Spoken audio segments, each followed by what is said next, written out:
My name is Kyungju Son. I was born in Pyongyang, the capital of North Korea. I came to South Korea in 2009. I am 18 years old and I am currently in my second year of high school. I was the only child of a very wealthy family.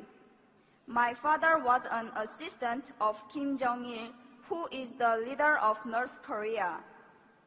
When I was only 6 years old, my family was politically persecuted by the North Korean government. So we escaped to China. That was in 1998. After we settled in China, one of our relatives led my family to church.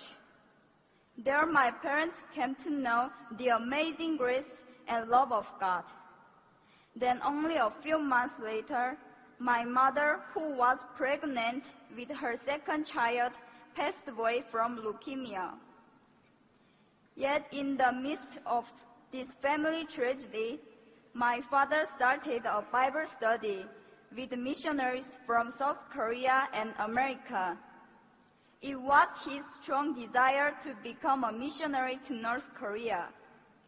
But suddenly in 2001, he was reported and arrested by the Chinese police and was sent back to North Korea, where he was sentenced to prison. He was forced to leave me behind, but the 3 years he served in prison only made my father's faith stronger.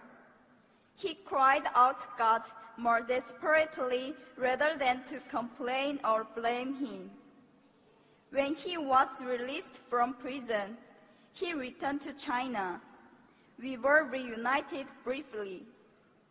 It was then that he started to gather Bibles. Not long after, he decided to return to North Korea to share Christ's message of life and hope among the hopeless people of his homeland. He chose not to go to South Korea, where he could have enjoyed religious freedom. Instead, he chose to return to North Korea to share the love of God in a dangerous land. It breaks my heart to tell you that in 2006, his work was discovered by the North Korean government and he was again imprisoned. I have heard no word from my father nor about him ever since. In all probability, he has been shot to death in public on charges of treason and espionage, as is so often the case for persecuted Christians in North Korea. When my father was arrested the first time in 2001 and was forced to leave me and return to North Korea, I was not yet a Christian. That's when I was adopted by a young Chinese pastor's family. They showed me great love and care. Through them, God protected me. But the pastor and his wife had to go to America in 2007. Shortly after that, I was given the opportunity to go to South Korea. It was while I was still in China, staying at the Korean consulate in Beijing, waiting to come to South Korea. Late one night, I saw Jesus in a dream. He had tears in his eyes. He walked towards me and said, "Kyungju, how much longer are you going to keep me waiting? Walk with me. Yes, you lost your earthly father, but I am your heavenly Father, and whatever has happened to you was because I love you." After I woke up from the dream, I kneeled and prayed to God for the first time.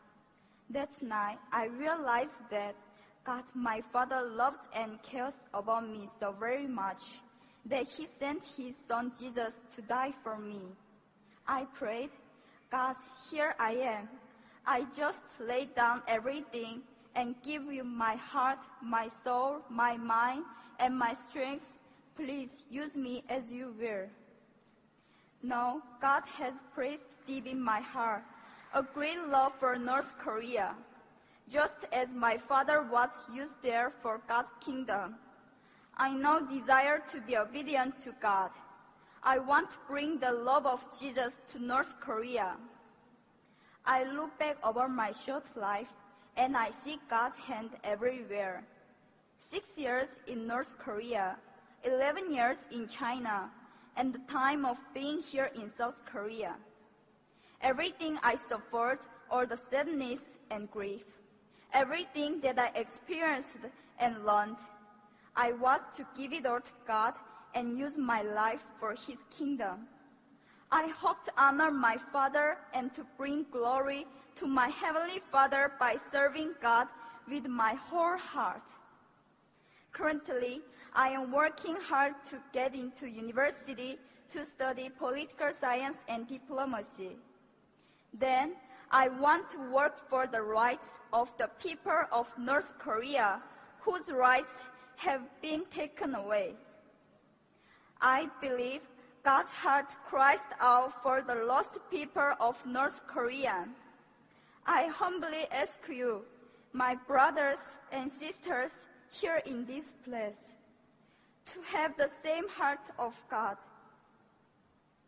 Please pray that the same light of God's grace and mercy that reaches my father and my mother and know me will one day soon dawn upon the people of North Korea. My people, thank you.